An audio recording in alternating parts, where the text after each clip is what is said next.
Hello friends, आज की video में हम बात करने वाले हैं बहुत ही ज़्यादा इंपॉर्टेंट टॉपिक के बारे में। आज हम बात करेंगे ब्लड प्रेशर के बारे में, जहां पर हम हाइपोटेंशन और हाइपरटेंशन को कवर करने वाले हैं। और इस वीडियो में ट्रीटमेंट के बारे में बात करेंगे कि क्या क्या ट्रीटमेंट देना चाहिए अगर किसी पेशेंट का ब्लड प्रेशर कम हो जाए या ज़्यादा हो जाए, तो उस कंडीशन में हमें क्या ट्रीटमेंट देना चाहिए। तो सबसे पहले हमें समझना होगा कि ब्लड प्रेशर होता क्या है। तो यहाँ देखें कि force of the blood against the artery wall is too high, मतलब जिस वेंस में या आर्टरीज में अपना ब्लड फ्लो कर रहा होता है तो उसमें ब्लड का जो प्रेशर है वो बढ़ जाता है।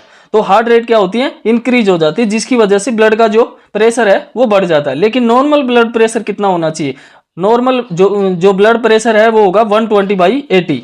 नॉर्मल ब्लड प्रेशर होगा 120/80 और हाइपरटेंशन में 140/90 से अधिक होगा और हाइपोटेंशन में 90/60 से कम होगा।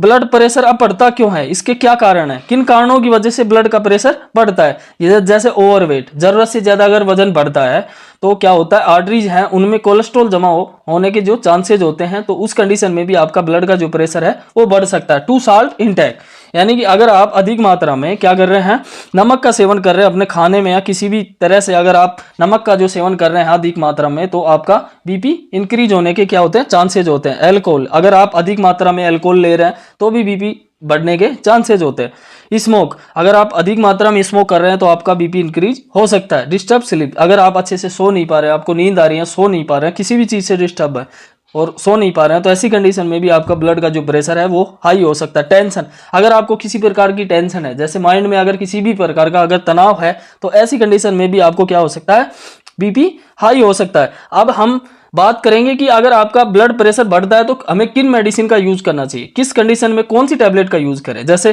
पहली टैबलेट है एम्लोडिपिन टैबलेट। एम्लोडिपिन टैबलेट का कब यूज करते हैं, कैसे यूज करते हैं, ये क्या काम करती है? एम्लोडिपिन टैबलेट एक कैल्शियम चैनल ब्लॉकर टैबलेट है जो हाइपरटेंशन और चेस्ट पेन में यूज ली जाती है। अगर किसी पेशेंट को हाइपरटेंशन है यानी कि बीपी बढ़ा हुआ है, तो ऐसी कंडीशन में क्या करते हैं, एम्लोडिपिन टैबलेट का यूज करते हैं। और चेस्ट पेन यानी कि हार्ट से संबंधित अगर कोई भी इससे रिलेटेड अगर कोई भी समस्या है अगर पेशेंट को, तो भी उस कंडीशन में हम एम्लोडिपिन टैबलेट का यूज करते हैं। इसके बाद में हमारी नेक्स्ट टैबलेट आती है अटेनोलोल। अटेनोलोल टैबलेट का यूज कब करते हैं? ये बहुत ज़्यादा काफ़ी फेमस टैबलेट है जो हिप्रेस 50 के नाम से फेमस है। इसका इस्तेमाल ब्लड प्रेशर यानी इंक्रीज हो जाए या चेस्ट पेन या हार्ट अटैक से जो संबंधित जो भी बीमारी है उसमें हम काम में लेते हैं। हार्ट अटैक या हाइपरटेंशन यानी बीपी बढ़ा हुआ हो, हार्ट से संबंधित रिलेटेड अगर कोई भी समस्या है या चेस्ट पेन है, तो ऐसी कंडीशन में भी हम किसका यूज करते हैं, अटेनोलोल का यूज करते हैं। इसके बाद में नेक्स्ट टैबलेट है एम्लोडिपिन प्लस अटेनोलोल। ये एम्लोडिपिन अटेनोलोल मिक्स में आती है, कमाइंड में आती है, जो क्या नाम है, एम्लोकाइंड 80 के नाम से हमें मिलती है, जो हर मेडिकल शॉप पे आपको उपलब्ध हो जाएगी, जो बहुत अधिक फेमस टैबलेट है और मैनकाइंड कंपनी की आती है। तो इसका यूज कब करते हैं?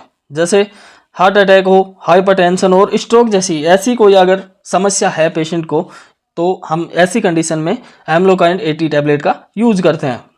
इसके बाद में नेक्स्ट है लोसार्टन टैबलेट, जो कि काफ़ी ज़्यादा यूज की जाती है। और यदि इन सारी जो टैबलेट हैं, जो पीछे की जो बीपी की जो सारी टैबलेट हैं, अगर इनसे अगर नहीं ठीक हो रहा है, बीपी अगर नॉर्मल नहीं आ रहा है, नॉर्मल कंडीशन में नहीं आ रहा है, तो हम क्या करते हैं, लोसार्टन टैबलेट का यूज करते हैं। काफ़ी डॉक्टर क्या करते हैं, ये लोसार्टन साल्ट को यूज करते हैं। जब अगर दूसरी टैबलेट से अगर बीपी अगर लो नहीं आ पा रहा है, तो लोसार्टन साल्ट का यूज करते हैं। ये क्या काम करती है, ये क्या है, एंजियोटेंशन ब्लॉकर टैबलेट है। हाइपरटेंशन में इसका यूज करते हैं, हार्ट अटैक में और हार्ट फेलियर में भी यूज करते हैं। अगर किसी को हाइपरटेंशन हो, हार्ट अटैक हो और हार्ट फेलियर हो, ऐसी कंडीशन में इस टैबलेट का यूज करते हैं। नेक्स्ट टैबलेट है टेलमिस्टोन, यानी कि टेलमा 40 के नाम से ये फेमस है और ये बहुत अधिक फेमस टैबलेट है जो टेलमा 40 के नाम से आती है, जो हाइपरटेंशन और हार्ट अटैक और हार्ट फेलियर और स्ट्रोक जैसी अगर समस्या पेशेंट को है, तो ऐसी कंडीशन में हम इसका इस्तेमाल करते हैं। ये tablet safe for lactating mother, यानी कि जो स्तनपान कराने वाली जो महिलाएं हैं, जो बच्चों को दूध पिलाती हैं, उनके लिए भी ये सेफ है, उनको कोई भी दिक्कत नहीं हो सकती। इसके बाद में एनाल्फ्रीन टैबलेट का यूज कब करते हैं? ये एनवास के नाम से आती है, एनवास 5 या एनवास 10 अलग अलग mg में ये आती है, जो कि ज़रूरत के अकॉर्डिंग पेशेंट को प्रेस्क्राइब की जाती है, जो कि हाइपरटेंशन या हार्ट फेलियर और स्ट्रोक जैसी कंडीशन में इन टैबलेट का यूज किया जाता है। कब किया जाता है? हाइपरटेंशन, हार्ट फेलियर और स्ट्रोक जैसी समस्या में इनका यूज किया जाता है। Can be taken empty stomach, अगर आप खाली पेट हैं या खाली पेट भी इस टैबलेट को ले सकते हैं, खाना खाने के बाद भी इस टैबलेट को ले सकते हैं, कोई दिक्कत की बात नहीं है, आप खाली पेट भी इस टैबलेट को ले सकते हैं। इसके बाद में नेक्स्ट है रेमिप्रिल टैबलेट, जो कि सबसे ज़्यादा काम में लेने वाली टैबलेट है। अगर किसी पेशेंट का काफ़ी ज़्यादा ब्लड प्रेशर हाई हो चुका है और कंट्रोल नहीं हो पा रहा है, ऐसी कंडीशन में इस टैबलेट का यूज़ किया जाता है। कब किया जाता है? अगर किसी पेशेंट का बहुत ज़्यादा मतलब बहुत अधिक अगर ब्लड का प्रेशर हाई हो चुका है, तो ऐसी कंडीशन में कौन सी टैबलेट का यूज़ करते हैं? रेमिप्रिल टैबलेट का यूज़ करते हैं। और इसका हाइपरटेंशन, हार्ट फेलियर और स्ट्रोक में भी इसको काम में ली जाती है। नेक्स्ट टैबलेट है फ्रूसामाइड। नेक्स्ट टैबलेट क्या है? फ्रूसामाइड 40 mg, जो कि लासिक्स के नाम से काफ़ी ज़्यादा फेमस है। ये सारी ब्लड प्रेशर वाली टैबलेट से काफ़ी अलग है और इसका काम भी इन सबसे अलग होता है। अगर हमारी बॉडी का ब्लड प्रेशर इंक्रीज हो जाता है तो उस कंडीशन में ये टैबलेट आप लेते हैं, जो लासिक्स के नाम से मार्केट में आपको इजीली मिल जाती है।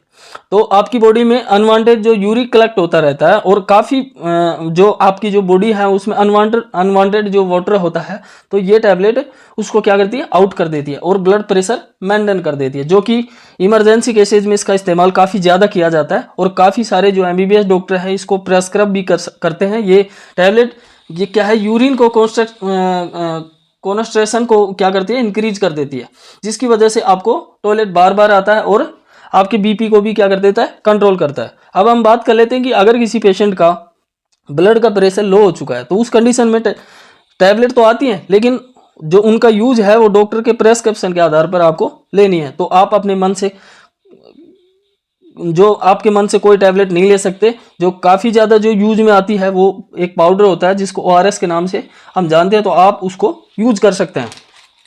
जैसे इलेक्ट्रोल पाउडर, क्या इलेक्ट्रोल जो पाउडर है, इलेक्ट्रोल पाउडर को आप क्या करते हैं? यूज कर सकते हैं। ये करता क्या है? ये हमारी बॉडी में क्या करता है? इनबैलेंस जो एम होते हैं उनको बैलेंस करके हमारी लो जो ब्लड प्रेशर है उसको क्या करता है? मेंटेन करता है, जो काफ़ी ज़्यादा डॉक्टर क्या करते हैं? इसको प्रेस्क्राइब भी करते हैं। तो हम बात कर लेते हैं कि इन टैबलेट को लेने के बाद में, जो ये टैबलेट हैं इनको लेने के बाद में क्या साइड इफेक्ट हो सकते हैं। जैसे स्लीपनेस यानी कि नींद ज़्यादा आना, हेडेक, सर में दर्द रहना, स्लो HR यानी हार्ट बीट का कम होना, पल्पिटेशन यानी इन टैबलेट को लेने के बाद आपको घबराहट सी होगी, जो कुछ समय बाद ऑटोमेटिक ही ठीक हो जाएगी। नोजिया भी हो सकता है, कॉन्स्टिपेशन भी हो सकता है यानी कब्ज हो सकती है, ऐसी समस्याएं आपको हो सकती हैं। तो इन बातों को ध्यान में रखें। आई होप आपको वीडियो समझ में आया होगा। अगर वीडियो अच्छा लगे तो आप वीडियो को सब्सक्राइब कर लें, लाइक करें और कमेंट बॉक्स में बताएं कि वीडियो कैसा लगा।